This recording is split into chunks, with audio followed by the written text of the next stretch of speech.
Bienvenue sur la FM 100.9, le retour de mes meilleures années avec cette semaine, Gilles, direction, allez hop, le monde du spectacle. J'allais le dire. Bonjour, soyez les bienvenus. Bonjour Philippe, bonjour à tous. Bienvenue dans l'émission Mes meilleures années. On vous emmène en voyage. Cette semaine, on va découvrir le monde du spectacle, le monde de la comédie musicale, enfin des plumes, des paillettes, et surtout un chanteur à texte, un chanteur un chanteur romantique. Voilà, j'ai trouvé l'expression.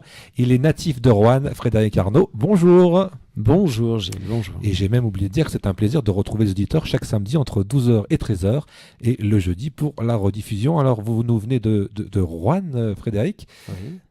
Juste une petite question, quel est pour vous le rapport entre Roanne, Saint-Étienne, cette géographie qui fait qu'on n'est pas tellement proche et on est dans le même département? Oh bah oui, on est tous des Ligériens, mais en même temps, moi je suis Rouennais, je suis né à Roanne, donc je me sens profondément ligérien. Et toute cette zone entre Saint-Étienne et Roanne, ça a été celle qui a été, je dirais, le terrain de jeu au départ, et après mon terrain d'activité d'artiste de spectacle. Alors bien sûr, j'ai travaillé dans toute la France, parce que quand on est artiste, chanteur, bon pour l'occasion, il faut partir partout, dans tous les horizons, de France et d'ailleurs aussi. Mais c'est vrai que la Loire a toujours été le département où je me suis retrouvé, et puis principalement Roanne, où j'ai toujours été habitant. Alors je ne pouvais pas ne pas la faire, vous êtes un enfant de la balle. Est-ce que vous pouvez nous expliquer un peu quel est votre parcours, comment on devient un jour on a envie de prendre un micro et de pousser la chansonnette? Alors, l'enfant de la balle, c'était un peu pour le jeu et pour l'histoire aussi, mais moi je suis né de famille d'artistes. Mon père est chanteur, toujours d'ailleurs, a toujours été sur les routes, en tournée, depuis que je suis tout enfant, et très vite je l'ai suivi. Voilà, alors bon, au début c'était plus pendant les vacances scolaires, etc. Mais je l'ai très très vite suivi et j'ai commencé à faire mes premières scènes à l'âge de 10 ans. Alors donc ensuite, ça a été tout naturel lorsque j'ai terminé mes études que je fasse ce métier-là, quoi. Quand vous avez dit mes premières scènes, c'était en tant que figurant ou déjà c'était avec un micro à la main? Non, j'ai pas toujours été, j'ai pas tout de suite été au micro, mais j'étais, oui, effectivement, en tant que figurant, en tant que musicien aussi, puisque moi j'ai fait du violon très très jeune. Donc je l'ai suivi aussi là-dessus. Par la suite, je l'ai suivi quand j'ai quitté mes études, plutôt à la production, à la création de tournées, à l'élaboration de la mise en scène de spectacles, etc. Voilà, je l'ai suivi de cette manière-là. Et puis c'est peu à peu où lui, il m'a mis les pieds à l'étrier, il m'a tout appris, j'ai appris sur le tas bien sûr, et en même temps, à un moment donné, il m'a dit bon bah maintenant mon jeune, il va falloir que tu montes sur scène, mais là il va falloir que tu t'affirmes et que tu prennes le micro.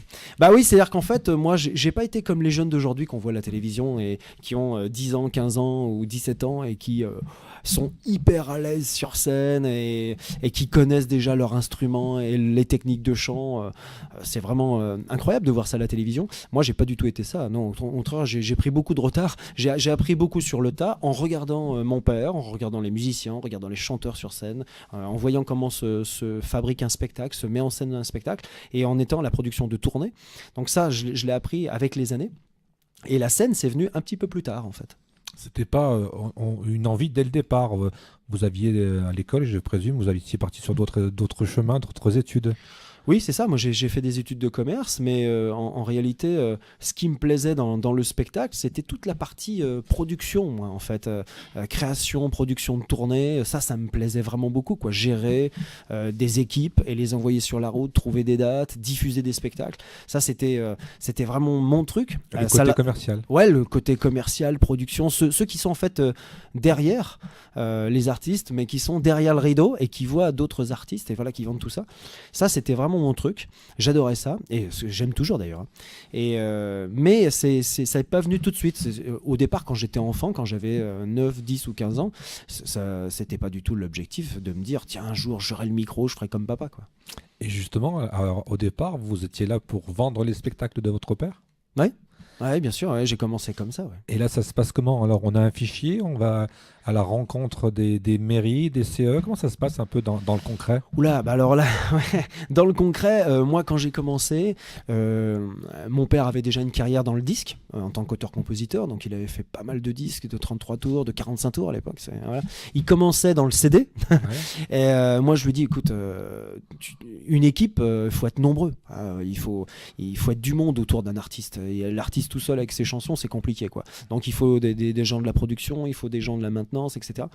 Et je lui dis, bah ouais, moi, si tu veux, je peux t'apporter mon soutien au niveau commercial. Alors, il faut tout créer au début.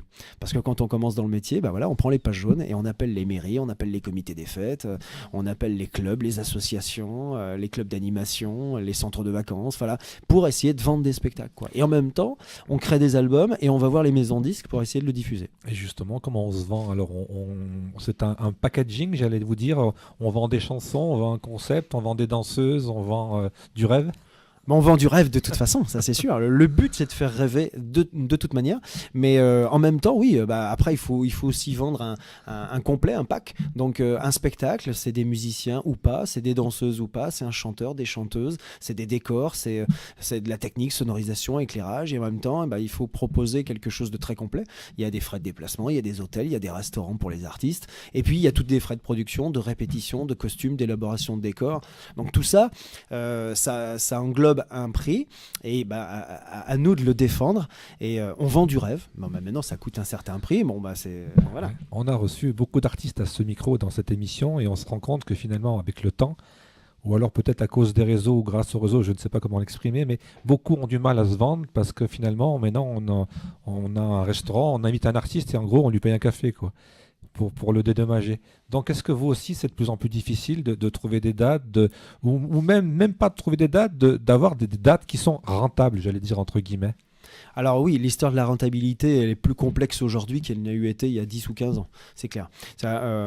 Aujourd'hui, il y a un nombre d'artistes sur, je dirais, le marché du travail des spectacles qui est très très conséquent, ce qui fait que, et en même temps, le nombre d'organisateurs de spectacles est de plus en plus court, avec des budgets de plus en plus serrés.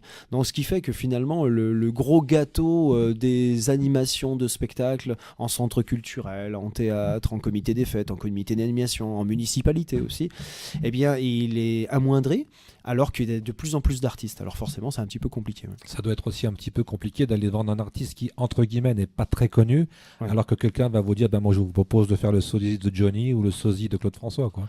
C'est beaucoup plus compliqué de vendre un artiste qui part sur la route avec ses propres chansons. Ouais, tout à fait. Ça, c'est même très très dur. Alors, il faut le vendre dans des concepts de spectacle où on peut imaginer une première partie avec des reprises sur tel ou tel artiste.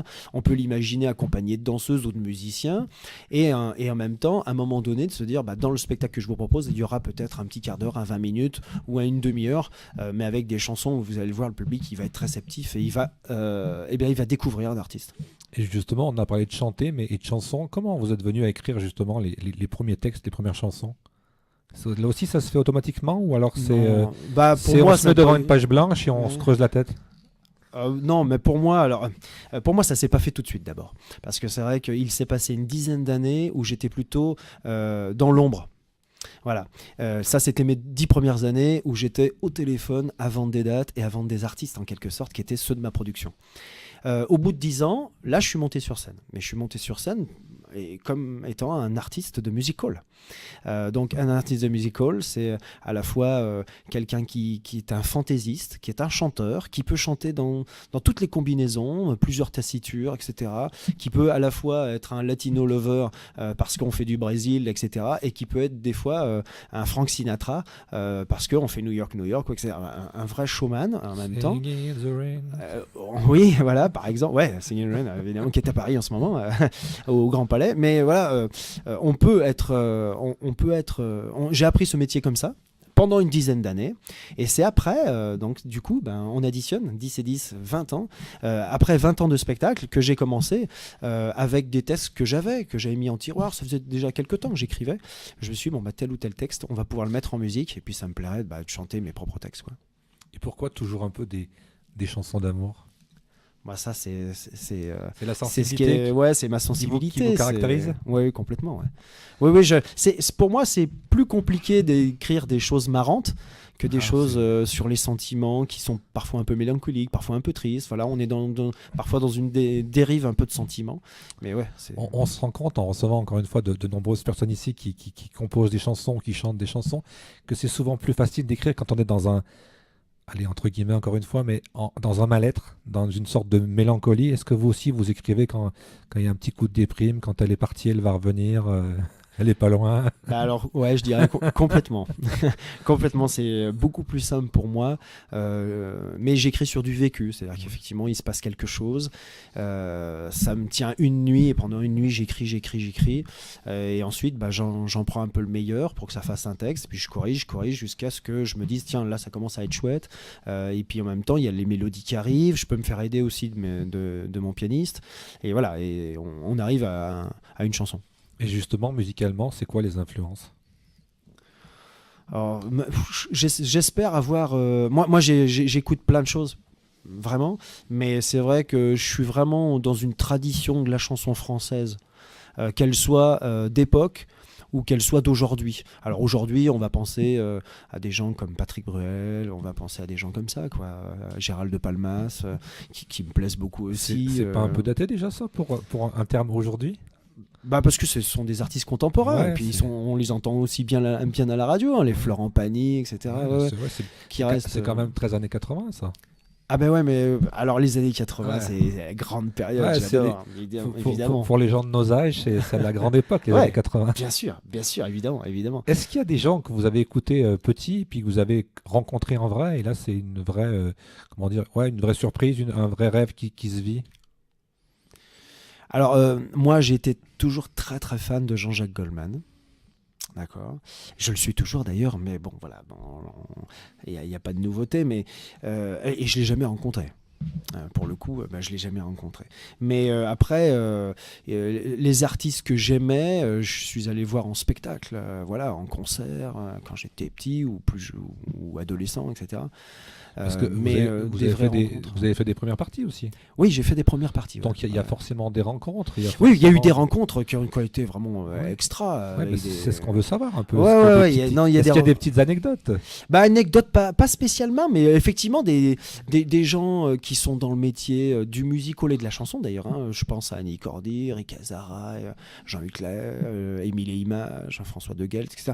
Des gens. François de Guelt qui écrit une chanson extraordinaire qui s'appelle Le ciel, le soleil et la Oui, c'est ça, exactement. Ouais. C'est des gens que j'ai rencontrés parce qu'on faisait des premières parties, puis il y en a eu plein d'autres, qui ont été simplement des fois des bons moments passés entre nous.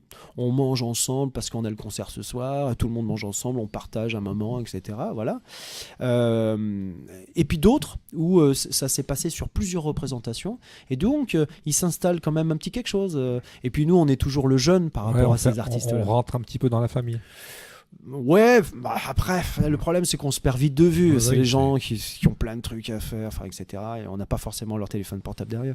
Mais en tout cas, pendant qu'on passe ce moment-là, il est agréable. Et puis, comme ils nous prennent un peu comme... on est la première partie en même temps. Donc, un peu le petit, ils nous donnent un peu des conseils. Voilà, j'allais vous demander.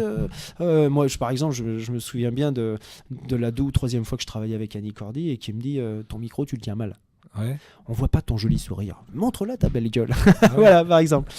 C'est tout bête, mais c'est vrai que j'y pense très souvent en plus. Donc maintenant, quand on chante avec le micro à la main, j'essaye de pas faire comme les rappeurs ou par exemple qui mettent carrément le micro devant la bouche où on voit même plus leur visage. Alors j'essaye de le mettre un peu plus loin, un peu plus en bas. Donc quand vous chantez et que vous avez le sourire, en fait, c'est que vous êtes en train de penser à Annie Cordy et vous pensez à chaud, cacao. Ouais, je pense à plein de choses en plus. Il n'y a pas qu'Annie. Alors on va revenir à l'origine. On a dit Enfant de la balle. On va donc écouter la chanson qui s'intitule Enfant de la balle. Il y a une petite anecdote, c'est que cette chanson, je l'ai reçue un jour sur ma page Facebook. Je l'ai écoutée et j'ai dit mais c'est génial cette chanson. Et j'ai eu envie de connaître l'artiste il y a déjà quelques années et c'est comme ça qu'on a fait connaissance. Ouais. Alors est-ce qu'on peut dire 2 mots sur cette chanson? Oui, c'était une des premières chansons qu'on a composées et écrites avec l'équipe, parce que j'avais sur cet album Note Sensible, on était nombreux à vouloir être sur ce projet-là, et elle était très intéressante à écrire parce que vraiment elle parle de ma jeunesse et des sentiments que j'avais à cette époque-là et que j'ai eu après lorsque j'étais sur scène. Finalement, à la fois je voyais mon père sur scène et quand j'étais enfant, voilà, c'était quelque part, il était vraiment sur un piédestal, quoi. On voit son père qui en tournait dans les paillettes à l'époque, les années 110, etc. Et à la fois, quand on se retrouve 20 ans plus tard sur scène ou 30 ans plus tard, pardon, sur scène à chanter des chansons, on revit un peu les mêmes moments, mais de l'autre côté. Allez, on écoute Enfant de la balle, on revient juste après pour la seconde partie de Mes meilleures années avec Frédéric Arnaud.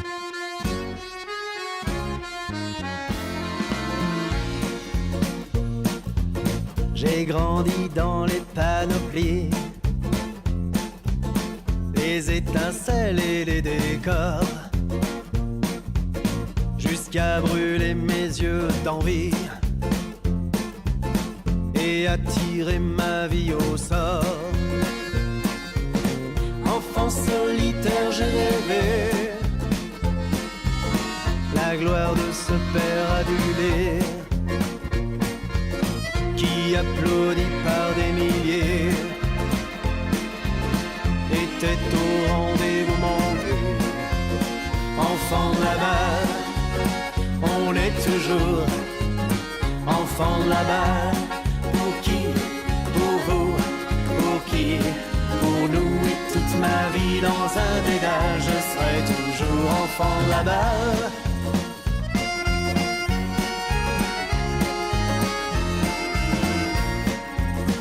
Au fil des joies et des années,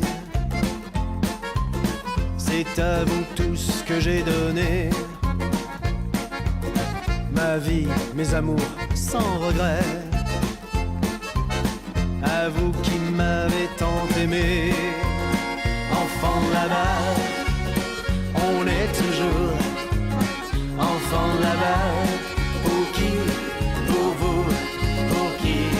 Pour nous. Et toute ma vie dans un pédale, je serai toujours enfant de la balle.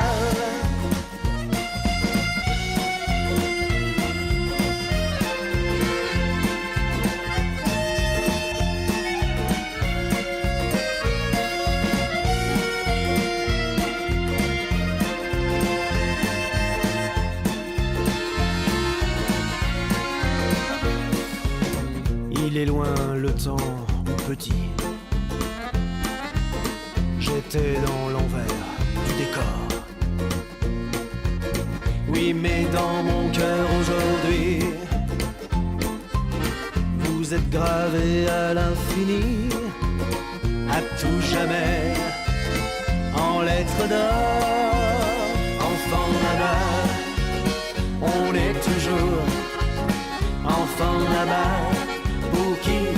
Pour vous? Pour qui? Pour nous. Et toute ma vie dans un pédale, je serai toujours enfant de la balle. On est toujours enfant de la balle. Pour qui? Pour vous?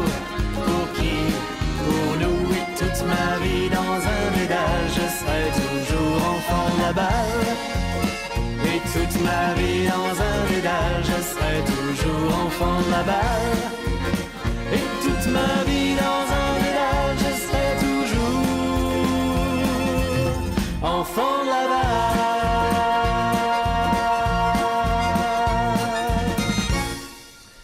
Belle chanson populaire de Frédéric Arnaud, Enfant de la balle.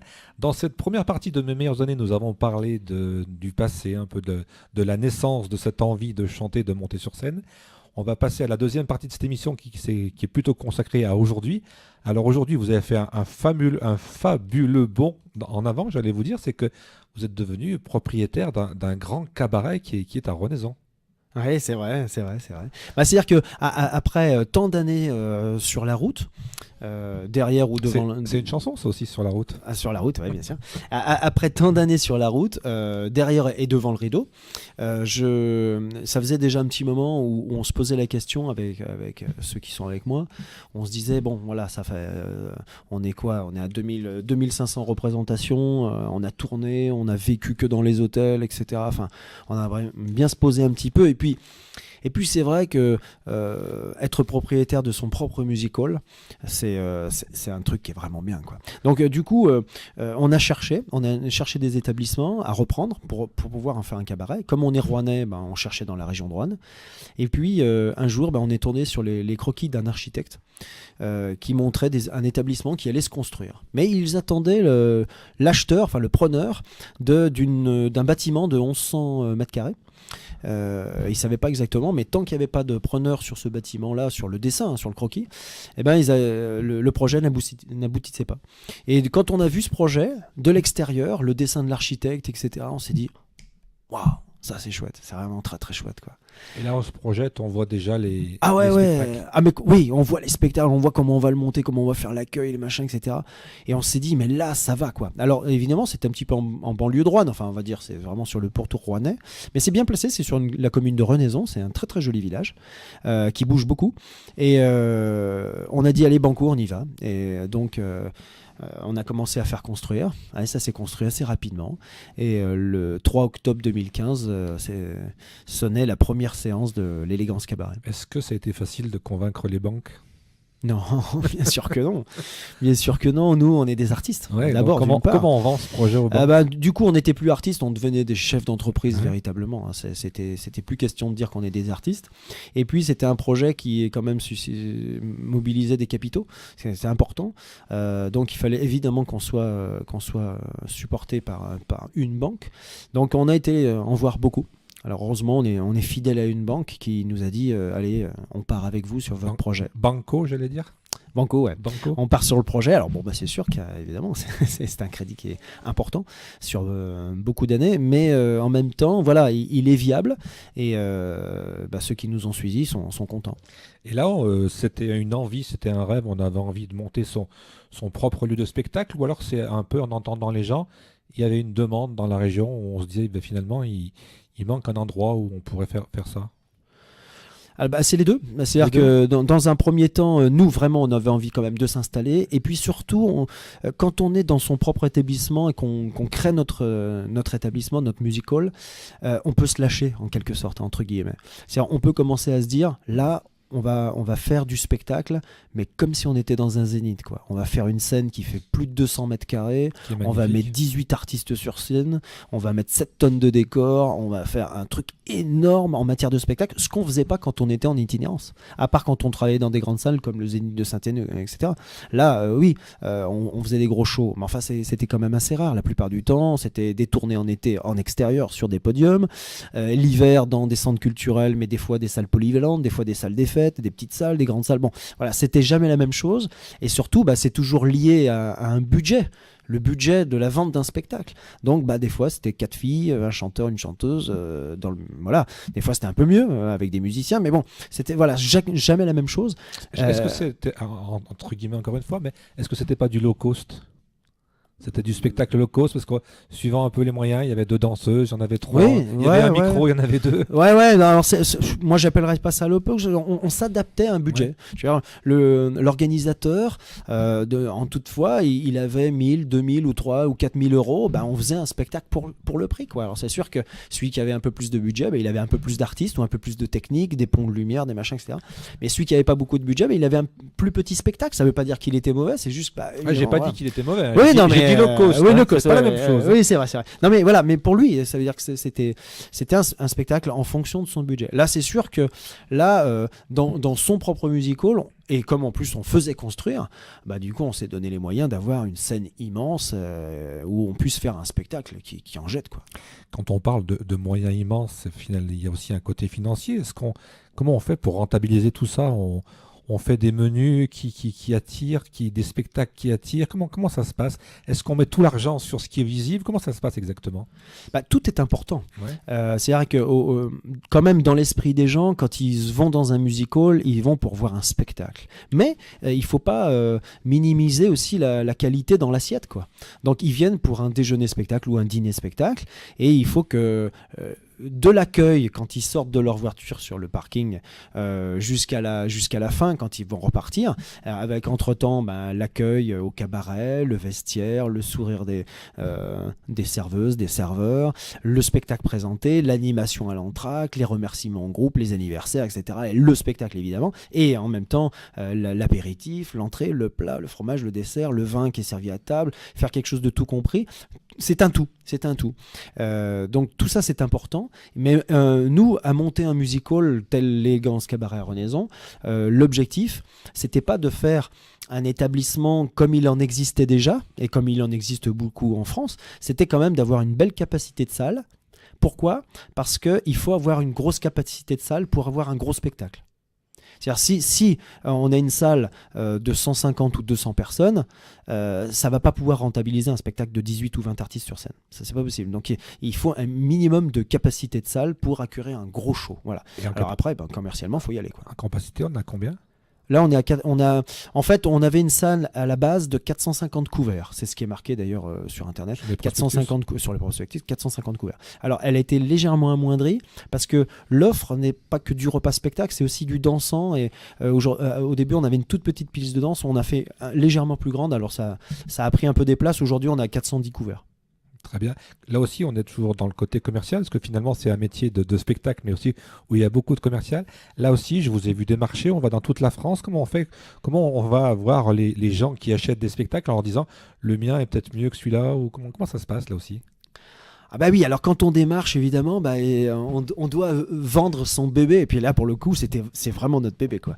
Il faut effectivement aller sur la route. Et on sait qu'un music hall, un établissement comme le nôtre, en tout cas, on ne peut pas le remplir qu'avec des individuels. Les individuels, c'est des tables de 2, des tables de 4. Enfin, je veux dire, pour en faire 410 tous les soirs, c'est juste impossible. Donc, pour nous, c'est de travailler sur ce qu'on appelle la clientèle de groupe. Donc les associations, les clubs, les comités des fêtes, les entreprises, les comités d'entreprise, les amicales, etc. Voilà, les clubs de sport, etc. C'est les groupes. Et ce qu'on appelle nos clients grands comptes, en quelque sorte. Enfin, je dirais, si j'étais une banque, je dirais ça. Mais c'est-à-dire les institutionnels, non ? Ceux qui sont dans le domaine du voyage. D'accord, ouais. Donc ce qu'on appelle, nous, les autocaristes. C'est ceux qui créent des voyages et qui ont une grosse clientèle de clubs et qui doivent chaque année leur apporter des nouveautés. Et nous, le spectacle est différent chaque année, et il change, et même le music hall change, parce que chaque année, il faut apporter autre chose. Et alors, ces gens-là, ces autocaristes, eux, ils ont des clubs, et effectivement, pour remplir un music hall, avec des clubs, c'est plus facile. Quand on met 5, 6 ou 7 ou 8 autocars dans le music hall, il est plein. Et j'allais vous demander, est-ce que les gens reviennent plusieurs fois voir le spectacle, ou alors ils viennent qu'une seule fois ? Est-ce que c'est des gens de la région ? Est-ce qu'on a des gens de toute la France ? Comment ça se passe là aussi au niveau de la entre guillemets, encore une fois, la clientèle ? Ouais. Alors, nos convives, ils viennent à peu près, et on essaie de les contacter sur à peu près 25 départements. 25 départements autour de Roanne-Renaison. Voilà.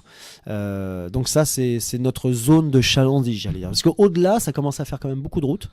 Alors même si des fois, il arrive qu'on ait des gens, même des étrangers qui viennent, voilà. Mais enfin, ils viennent pas ici à Renaison pour voir l'élégance cabaret. C'est parce que ça fait partie d'un séjour. Et ils se disent, tiens, si on se faisait une soirée cabaret. Donc c'est pour ça qu'on se dit, mais vous venez d'où ?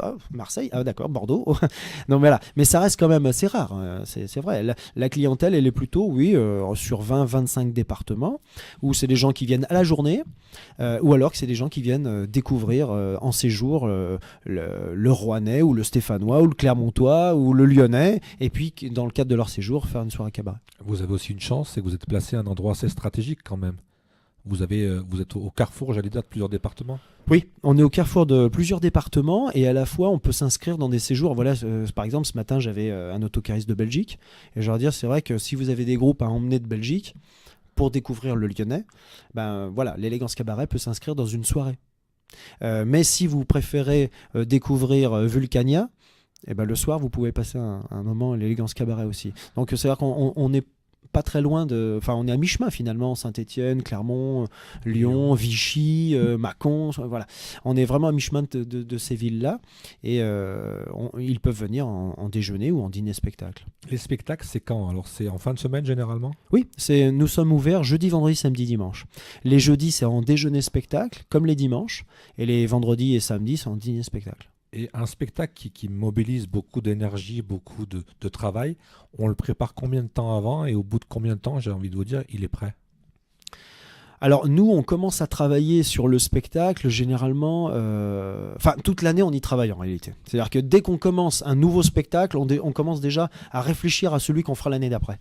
Mais les choses viennent petit à petit, parce que quand on a passé 3 mois de répétition intensive pour monter sur scène pour un tout nouveau spectacle, les idées ne reviennent pas tout de suite. Donc voilà, on commence à y penser en se disant putain, l'année prochaine on va faire quoi, etc.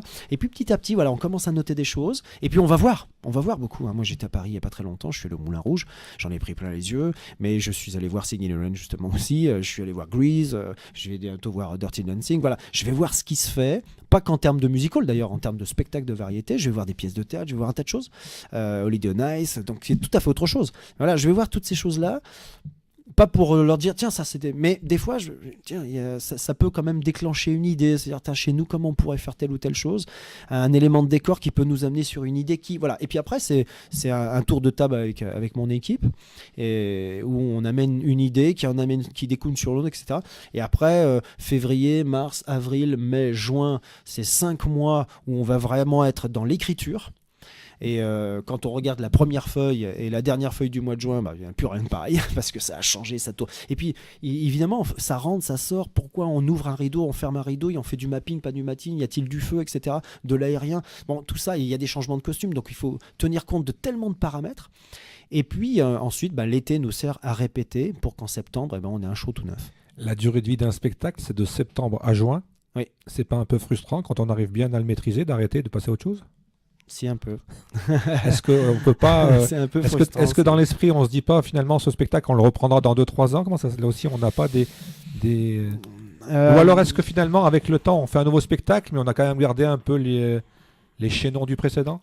Alors par exemple entre la saison dernière où le spectacle s'intitulait Ivresse et cette saison où le spectacle s'intitule Time, Voyage dans le temps, et rien n'est pareil. Tout a été modifié, tout. On n'a rien gardé. Il n'y a pas un seul tableau? À part le cancan. Voilà, le cancan, on ne peut pas l'enlever. Le French cancan, voilà, on ne peut pas tellement modifier. Quoi. Il a été modifié malgré tout dans la chorégraphie. Mais voilà, à part le French cancan, tout a été modifié. L'année prochaine, il y a des choses sûrement qu'on va garder parce qu'on arrive à un niveau d'exigence et un niveau de chorégraphie et d'idées qui vont pas pouvoir être dépassés non plus, quoi, à un moment donné. C'est-à-dire, par exemple, je vous cite juste un exemple, mais il y en a plusieurs. On a un ballet, et on est les seuls à le faire en France, on a un ballet LED. Quand je dis un ballet LED, c'est qu'en fait... Quand vous parlez des LED, c'est pas les danseuses. Hein. Ouais, oh non, sûrement pas, mais bien au contraire d'ailleurs. Mais en fait, quand ce ballet LED, par exemple, c'est un ballet où évidemment pendant le spectacle, la salle est dans le noir, mais la scène est dans le noir, les loges sont dans le noir, les coulisses sont tout est dans le noir, et tout d'un coup, sur scène, on voit arriver des chapeaux en LED.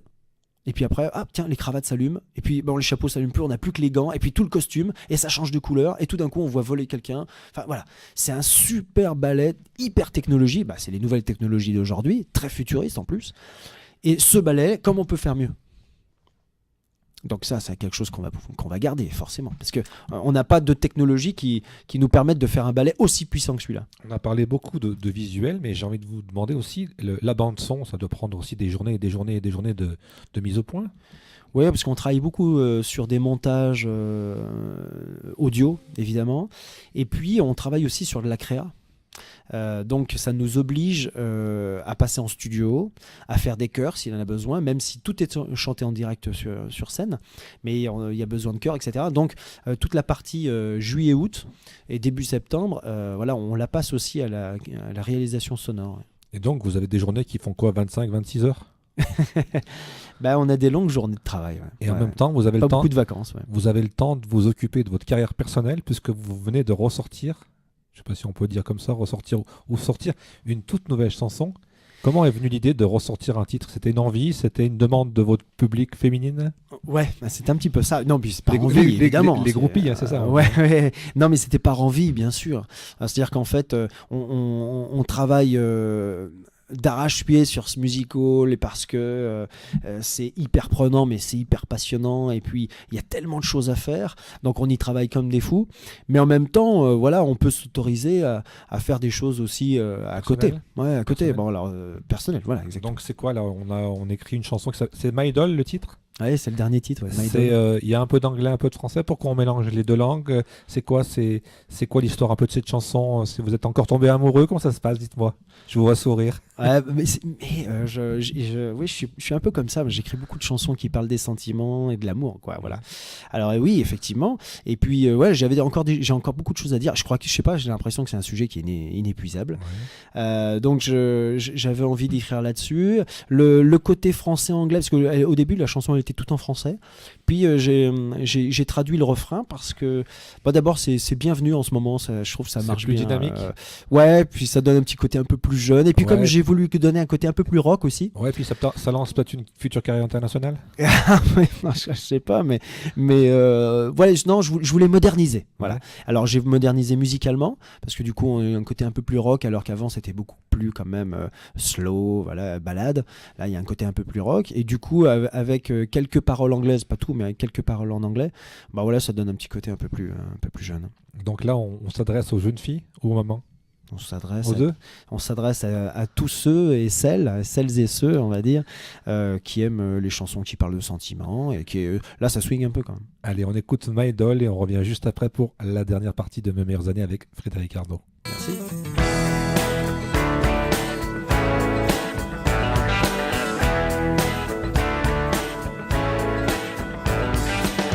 Encore une nuit blanche à ne penser qu'à toi, j'attends les soirs d'orage quand seul tu m'écriras, je sens les fleurs du mal effleurées du bout des doigts, le vent sur cette page ne me parlera que de toi. You are my doll, I need nothing with you. You are my doll, the night belongs to you. Je te retiens sur moi, infidèle apparence, j'oublie les mots, l'amour, l'écume des jours et mon absence, tu dis d'arrêter d'attiser, d'éveiller les tourments. Chaque matin d'orage, je ne crois plus en rien, ni au mar, ni au sage, ni au signe du destin. You are my doll, I need nothing with you.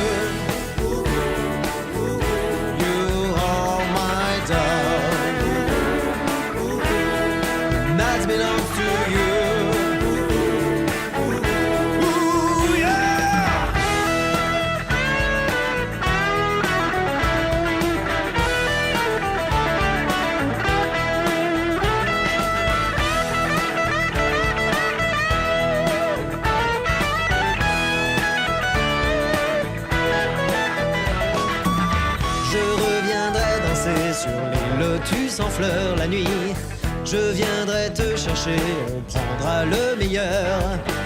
Sur ta peau de janvier, l'envie de l'adorer.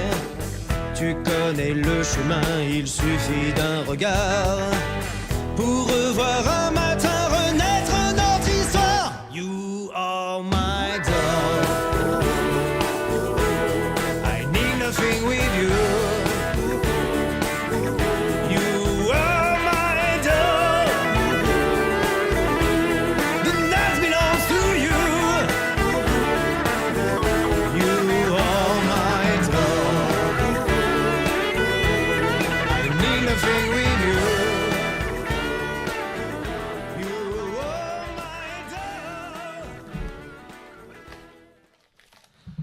My Doll, c'était Frédéric Arnaud avec cette toute nouvelle chanson qui est donc destinée à son public. Est-ce qu'on peut dire que dans votre public, il y a des différents âges ou différentes, comment dire, des hommes, des femmes quand vous allez sur des spectacles, quels sont un peu les retours? Tout dépend des spectacles. Si c'est les spectacles où moi j'interprète mes chansons, principalement je vais avoir un public plutôt féminin. C'est quoi? C'est des gens de 40, 50 ans? Et plus. Ouais. Comment ça se passe là aussi à la fin du spectacle? On propose de leur vendre le CD. Comment ça se passe? Eh oui, bien sûr. Ben oui, on propose toujours. Voilà, on essaye de le dire à la fin du spectacle quand les gens voilà nous applaudissent et qu'on a terminé un spectacle qui s'est bien passé. On a chanté tous ensemble, on a passé un super moment. Voilà, on le dit. Si vous voulez garder un petit souvenir de nos chansons, nous ça a été un véritable plaisir d'être avec vous. Donc si vous souhaitez garder un petit souvenir, voilà, on a quelques CD, on vous fera une petite dédicace. Parce que j'imagine quand on enregistre une chanson comme ça ça demande de l'investissement aussi financier. Comment on rentabilise Il faut louer un studio, il faut enregistrer. Donc, comment on rentabilise une chanson et comment ça se passe aussi je vois que maintenant on met de plus en plus des chansons sur des plateformes. On paye ou on est payé pour diffuser ces chansons? Alors non, moi par exemple, moi sur le titre My Doll, là qu'on vient d'écouter, il est effectivement sur toutes les plateformes de téléchargement qu'on peut avoir, hein, sur Internet, sur les portables, etc. Il faut évidemment les inscrire, donc il y a un petit billet pour s'inscrire. Et puis après, bah voilà, c'est plus il y a des ventes, plus on a en quelque sorte une... Vous voulez dire plus royalties, les gens les écoutent et plus il y a des... les gens peuvent les télécharger. Les télécharger. Ouais, et puis ils s'abonnent aux plateformes aussi. Alors tout dépend les écoutes, etc. Enfin, donc si j'ai bien compris, le but c'est un peu de rentrer dans les playlists. Oui, puis c'est un moyen de se faire d'être présent et de se faire écouter, tout simplement. Et toujours au niveau de la diffusion, est-ce qu'on va aussi, là toujours dans ce côté démarche, est-ce qu'on va avoir les petites radios, les grandes radios, on leur dit j'ai fait une chanson, est-ce que vous pouvez la diffuser? Comment ça se passe sans langue de bois? Est-ce qu'on prend des portes? Est-ce qu'il y en a qui vous disent non, vous n'êtes pas dans notre liste? Comment ça se passe? Alors oui, c'est vrai que les radios, en tout cas tout ce qui est radio nationale, bon, c'est même pas la peine, en fin de compte, voilà. Mais tout ce qui est radio locale, bon, on se présente tout simplement, hein, on envoie un petit message, on passe un coup de fil, est-ce qu'on peut passer, est-ce que c'est possible, etc. Et ils sont pas contre le fait de recevoir un mail avec en lien MP3 le titre et la pochette, mettons.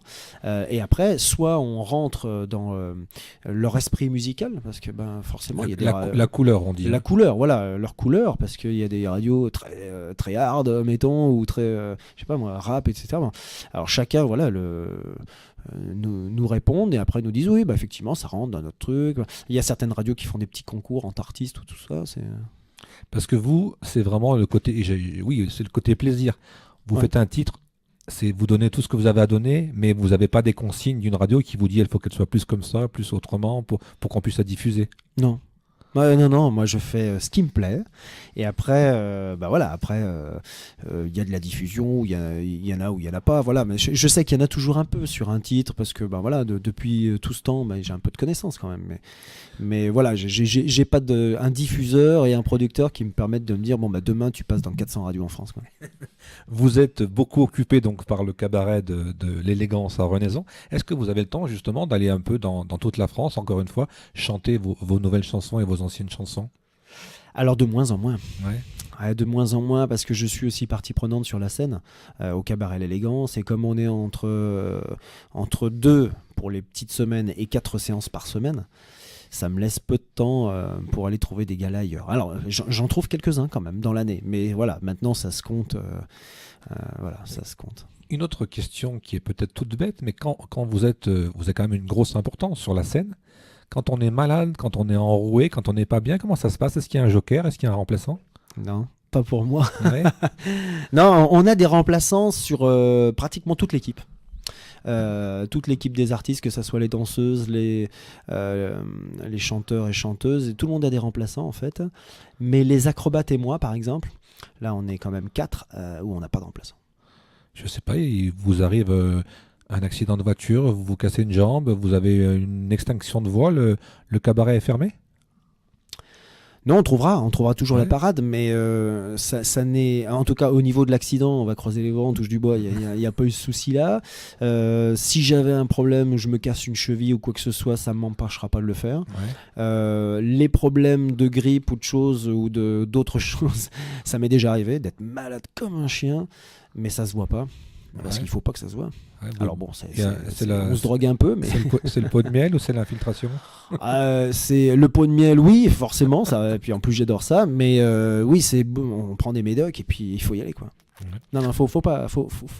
Voilà, de toute façon, à un moment donné, voilà, il n'y a pas possibilité de se faire remplacer. On est malade, on a mal au ventre ou quoi que ce soit, mais on y va, quoi. Un autre sujet, on est encore dans la promotion. Moi, je vous ai vu sur des foires dans la région. Quand on fait une foire où on met son dépliant et on invite les gens à venir nous découvrir, venir découvrir notre spectacle, comment ça se passe là aussi? Est-ce qu'on s'influence, je ne sais pas si c'est le terme exact, est-ce qu'on écoute et on note bien tous les retours des gens qui vous disent moi ça m'a pas plu, ça j'ai adoré, votre parking est peut-être trop petit, je sais pas, enfin je dis des bêtises peut-être, mais est-ce qu'on note bien tout ce qui est dit et on en tient compte? Ah bah oui, oui, bien sûr, bien sûr. Mais c'est d'abord super important d'avoir le retour du public. Bon, par chance, on a un super retour, on a un très bon écho, et puis un bouche à oreille qui est excellent au cabaret. Donc ça c'est bien. Seulement, ça peut être difficile, pardon, je dirais compliqué, voilà, c'est ce que je voulais dire, d'avoir du 100%. Et il y a peut-être toujours une personne qui peut dire, effectivement, il y a ci et ça. C'est très important pour nous. Très important, parce qu'on est toujours surtout qu'en plus, on a un cabaret qui est tout récent. Hein, c'est notre 3e année qu'on vient de commencer. Donc, si on a quelque chose à améliorer, eh ben, c'est avec beaucoup de professionnalisme qu'on le fera. Ouais. Et sur ces salons, est-ce qu'on vend du spectacle ou alors c'est vraiment juste c'est un peu la différence entre la communication et la pub. Est-ce que c'est de l'image? On vient vous faire voir qu'on existe? Ouais, c'est purement de notoriété. Ouais. Ouais. Lorsqu'on fait des salons du voyage, comme j'en ai fait le week-end dernier, ou des foires internationales, ou des foires, même nationales, mais je veux dire même des salons des seniors, par exemple, puisqu'il faut quand même le penser. On a beaucoup de jeunes au cabaret l'élégance les vendredis soirs, parce que c'est les entreprises, les samedis soirs, parce qu'il y a des individuels, et puis parce qu'il y a les conscrits, les pompiers, etc. Donc on a beaucoup de jeunes ces soirs-là qui adorent le spectacle, mais on a aussi des seniors qui sont quand même la grosse part de public les jeudis et les dimanches. Et donc c'est pour ça qu'on fait aussi des salons de seniors. En fait, Non, on était toujours dans les retours et l'importance de l'image, de se faire connaître. Quand on fait ce genre de truc, en fait, on vend pas des places. Ouais. Il n'y a pas quelqu'un qui vient pour vous acheter de la place, quoi. C'est Non. vraiment pour vous dire on est déjà venu ou alors on ne connaissait pas, quoi. Oui, c'est surtout ça. C'est-à-dire qu'on C'est de l'image. C'est de l'image. Moi, je pense qu'il nous faudra encore quelques années avant que les gens, que tout le monde sache qu'il y a un music hall qui s'appelle l'Élégance, qui est au centre de la France et qu'il n'y a pas que l'Alsace, qu'il n'y a pas que Bordeaux ou que Paris, quoi. Et comment justement on fait pour y remédier? Je sais que vous êtes un peu à l'affût, j'allais dire, des grandes chaînes de télévision qu'elles viennent vous voir, mais comment on fait pour faire savoir justement aux autres qu'on existe?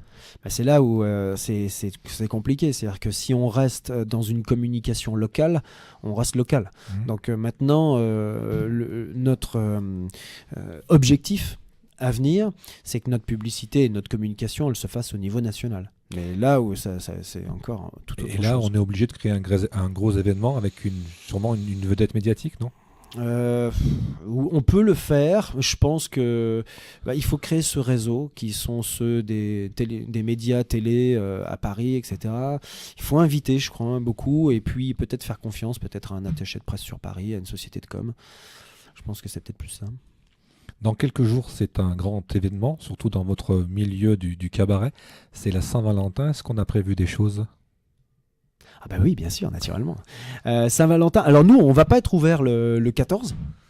Parce que c'est vrai que bon nombre de couples et d'amoureux vont beaucoup sortir au restaurant. Ils vont être pleins, craqués. Les restaurants, en tout cas, je le vois dans ma région, le Saint-Valentin, il n'y a plus aucune table de disponible dans tous les restaurants rouennais. Donc nous, on n'est pas ouvert le 14. C'est pas dit qu'on le fasse pas d'ailleurs en 2019. Par contre, on commence à y réfléchir. Mais par contre, le week-end d'avant, donc le 10 et 11, et le week-end d'après, 17-18, là par contre, effectivement, pour nous, il est considéré comme étant le week-end Saint-Valentin. Donc là, les amoureux seront au rendez-vous du cabaret. Est-ce qu'on a déjà des nouveaux projets pour le futur? Oui, beaucoup. On a déjà beaucoup de projets. On travaille beaucoup déjà sur le mois de décembre 2018. 18, oui. 18, 2018, ouais. Mois de décembre 2018. On travaille déjà sur des concepts de spectacles différents pour janvier 2019 et février 2019.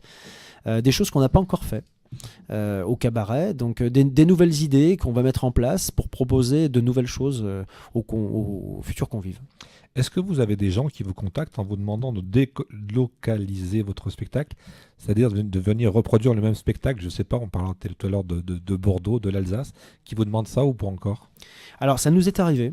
On a eu des gens qui nous ont contactés pour nous dire voilà, on a vu le cabaret l'élégance, nous on fait une très grosse organisation sous chapiteau tel ou tel jour, etc. Ou au Zénith par exemple, parce qu'on l'a demandé justement pour le Zénith de Saint-Étienne. Alors c'est compliqué, parce qu'un spectacle comme le nôtre, c'est quasiment indéplaçable, quoi. On ne peut pas le renouveler ailleurs? Il y a 7 tonnes de décors, Ouais. Donc il faudra beaucoup de camions, donc il faudrait beaucoup de poids lourds. donc beaucoup d'argent. Et oui, c'est ça. Et il y a 450 costumes, donc il faut des loges qui soient Énorme. un peu importantes. Et en même temps, il y a quand même 18 artistes, plus de l'aérien, beaucoup de numéros aériens, donc il faut des accroches, des rigueurs, etc. Tout ça, voilà, ça se fait pas dans n'importe quelle salle. Et du coup, il y a un coût humain qui est très important, avec une grosse gestion. Une des dernières questions techniques. Vous m'avez parlé d'une danseuse toute nouvelle qui était d'origine italienne. Comment on fait pour recruter ces danseuses également? Là aussi, il y a un réseau, on fait passer des auditions. Ça se passe comment? Oui, bien sûr. Nous, on commence nos auditions à partir du mois de mars, pour la saison qui suit, donc pour septembre 2018 à juin 2019. Il y a des critères, je présume. Oui, bien sûr, évidemment. Je peux pas faire une audition. Non, pas dans le domaine de la chorégraphie. Clown peut-être alors. Pourquoi pas? Mais oui, bien sûr, on fait nos auditions à partir du mois de mars, où là, évidemment, on est sur tous les sites de casting.fr, Paris Casting, etc. Enfin, et d'autres, il y en a tellement. Et on se sert évidemment de tous les réseaux sociaux, Facebook, etc., pour dire que voilà, l'élégance cabaret, tel ou tel jour, nous faisons des auditions et on reçoit le maximum de CV pour ça. Et après, on trie évidemment en fonction. Il y a plein de critères, mais c'est vrai que le critère chorégraphique est important. Il faut que ce soit des gens qui sachent danser, évidemment. Et en même temps, il y a un critère physique. Qui est important parce qu'il faut une certaine homogénéité et puis une esthétique. Il faut tenir le rythme aussi. Oui, bien sûr. Ça, c'est impressionnant aussi. Hein. Voilà, et puis une certaine sociabilité aussi. Ouais. Ah oui, la vie en parce troupe. que c'est une vie un peu en communauté dans le sens. De troupe. Et de troupe, bien sûr. Et on enchaîne les représentations. C'est-à-dire qu'on est à 100 représentations au cabaret par saison. Donc c'est tout le temps. Donc il n'y a pas un week-end de disponible. Est-ce que c'est un peu comme dans le football? Il y a des transferts, on vient vous piquer des danseuses, vous allez en piquer ailleurs? Non, ça se fait pas. Ça se fait pas vraiment. Enfin, on va pas piquer des danseuses où on vient pas nous le en terme piquer, est un petit peu galvaudé, mais est-ce qu'il n'y a pas un petit peu viens danser chez moi, c'est mieux? C'est possible que ça se fasse, mais disons qu'en fait, on voit bien que des fois, que quand il y a des artistes qui quittent notre établissement, c'est pour aller signer dans d'autres établissements. Ça peut arriver, voilà. Nous, par exemple, les danseurs que nous avons aujourd'hui à l'Élégance Cabaret sont des danseurs qui ont été approchés aussi par le Lido. Donc, ils sont venus chez nous, ils ont pas été au Lido, mais s'ils sont approchés par le Lido, peut-être que, évidemment, l'attrait de rentrer dans un établissement comme le Lido, à Paris, sur le CV, fait que peut-être que l'année prochaine, ils vont se dire, ouais, finalement, l'élégance, on va quand même se faire une année de saison en Lido, peut-être, hein, voilà. Ouais, mais c'est ce genre de choses. Après, en quelque sorte, vous êtes un tremplin. On peut être oui, bien sûr, pourquoi pas, mais enfin c'est vrai que là on a vraiment des bons artistes, on ne voudrait pas qu'ils partent, quoi. Mais alors c'est pas quelque chose qui peut se dire par rapport aux danseuses, à la fois par contre pour tout ce qui est acrobate. Les grands numéros aériens, etc., d'acrobatie, d'équilibre, de performance et tout. Là, oui, on peut retrouver un numéro dans un music hall et l'année d'après le retrouver dans un autre music hall parce que généralement ils font une saison par cabaret. Donc voilà, nous par exemple, on a des contacts avec des acrobates qu'on n'aura peut-être pas avant 2020, mais voilà, on se met déjà en contact avec certains acrobates parce qu'ils ont signé cette année dans un cabaret, l'année prochaine ils ont déjà signé dans un autre, donc on les aura dans 3 ans. Voilà. Donc on se projette déjà sur le futur. Donc c'est ce qu'on disait quand on prépare les spectacles un an à l'avance. 2-3 petites questions techniques encore une fois. L'internet, est-ce que les gens ils viennent sur votre site et ils commandent sur votre site? Est-ce que ça marche ça? Oui, ça fonctionne. Ça fonctionne. Oui, là, les gens réservent par internet. Ouais. Et là aussi, on voit un peu les gens de quel coin ils viennent? Oui, oui, non. En fait, on le voit. Si on a la possibilité de voir d'où ils viennent, mais enfin, ça reste un peu quand même dans notre zone. En fait, ça marche beaucoup internet aussi pour des gens qui habitent très loin et qui veulent par exemple offrir une soirée à des gens qui sont de la localité. Ils se disent, tiens, je vais offrir un cabaret, qu'est-ce qu'il y a dans la région Rhône-Alpes? Il y a ce cabaret là, je vais sur internet, je vais leur offrir de la carte cadeau. C'est ça, le bon cadeau, ça marche très fort ça. Quand vous avez eu le reportage sur TF1, est-ce qu'il y a eu des retombées derrière? Immédiat. C'était extraordinaire. On le mesure tout de suite? Ah oui. Et ça dure un peu ou alors ça s'essouffle assez rapidement? Non, ça s'essouffle assez vite malheureusement. C'est parce que l'information, il y en a tellement d'informations à la télé. Il faudrait que ça soit très régulier. Mais au bout de 15 jours, voilà, ça s'était déjà un petit peu soufflé. Mais pendant 15 jours, par contre, puis on en a entendu parler pendant longtemps après. Mais pendant 15 jours, on était 4 au bureau à répondre. Et c'était... oui, ça n'a pas arrêté, quoi. Et quand vous contactez des artistes pour leur dire venez faire un tour dans notre cabaret, on vous invite, on va vous faire découvrir notre spectacle, est-ce que vous avez des retours positifs en vous disant on va venir ou on passera ou... Sur des célébrités, des vedettes, Ouais, des gens un petit peu connus. Quoi. Un petit peu connus, ouais. C'est compliqué. On les invite en se disant que le fait qu'ils viennent de notre music hall, bon, ça peut être peut-être une information qu'on va pouvoir partager, et puis que eux, peut-être, ils vont pouvoir en parler aussi dans les médias où ils sont, etc. Mais en fait, on reste un music hall de province qui est quand même très loin de Paris. Ouais. Et faut que ça soit l'opportunité de quand ils passent dans la région, quand ils font. Ouais, donc c'est très compliqué. C'est très compliqué. Dernière chose, j'ai noté que dans votre cabaret, de temps en temps, il y a des soirées spéciales, notamment on parlait tout à l'heure de Jean-Jacques Goldman. Comment ça se passe? Là aussi, c'est une demande du public ou c'est vous qui, de temps en temps, faites une pause et mettez quelque chose d'autre sur scène? Alors non, on ne fait pas de pause. On crée des séances supplémentaires. Et c'est la plupart du temps des spectacles qui sont de notre propre production. D'accord. Et que l'on fait tourner par ailleurs. C'est de l'autopromotion? De l'autoproduction, promotion. Oui, c'est ça. C'est-à-dire qu'en fait, ça permet... Alors on le fait très peu, on le fait 4 fois dans l'année, donc c'est très peu. Mais ça permet aux gens des fois découvrir l'élégance cabaret par le biais d'un autre spectacle qui leur plaît. Parce qu'il y a aussi, on s'aperçoit que de la part du public, il y a des gens qui ont quand même une idée... assez obsolète du musical. Quand on va passer une soirée dans un musical, image un peu poussiéreuse, une image regarde. La plupart du temps ils disent on va avoir des plumes, du froufrou et du machin. Mais non, c'est plus ça. Et C'est plus du tout ça le cabaret. Et C'est pas ça du tout. Ouais, mais on est loin de tout ça. Maintenant, c'est des acrobates, c'est du feu, c'est de l'aérien, c'est des numéros de performeurs. C'est un vrai spectacle. C'est un vrai show très moderne surtout. On est très très loin de Mon Truc en plumes, Zizi Jean-Mer et New York, c'est fini tout ça. Ouais. Un dernier mot pour conclure, Frédéric Carnot? Est-ce qu'on a oublié quelque chose dans cette heure passée en votre compagnie? D'abord, c'était un plaisir de répondre à toutes ces questions. Ouais. Et je crois qu'on pourrait en parler encore longtemps. Oui, mais merci de cette invitation. Et puis alors, je souhaite vous accueillir très prochainement à l'Élégance Cabaret et puis faire découvrir ce musical. On n'est pas encore des célébrités, mais si vous nous invitez, on viendra. Ah, mais avec grand plaisir. Frédéric Carnot, merci beaucoup d'être venu. On termine en chanson avec une chanson qui s'appelle Que toi. J'avoue que c'est un petit peu un de mes coups de cœur, donc c'est pour ça que j'ai voulu l'écouter. Un mot juste sur cette chanson, Que toi? C'est toujours une chanson d'amour, bien sûr, mais là, elle est très unique. Elle parle d'une personne, d'un sentiment, et voilà. Là, c'est pour le coup la chanson sentimentale de l'album. C'est vraiment le chanteur romantique. On termine donc avec Que toi. On se donne rendez-vous la semaine prochaine sur Loire FM. Bonne semaine, bon samedi, bon week-end. Merci encore une fois, Frédéric Carnot. Merci, au revoir.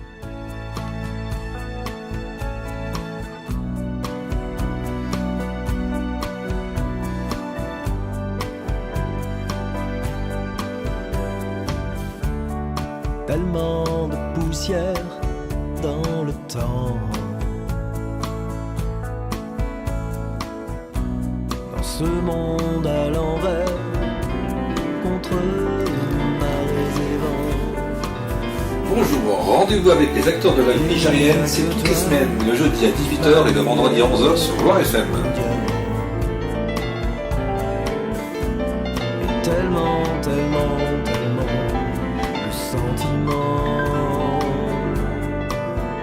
que toi pour ma vie, que toi pour le meilleur, que toi pour faire mon bonheur, que toi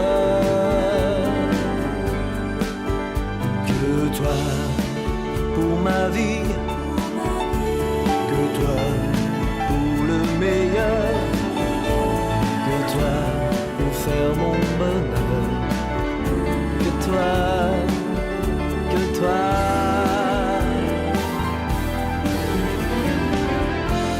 Le printemps, nos années, nos saisons,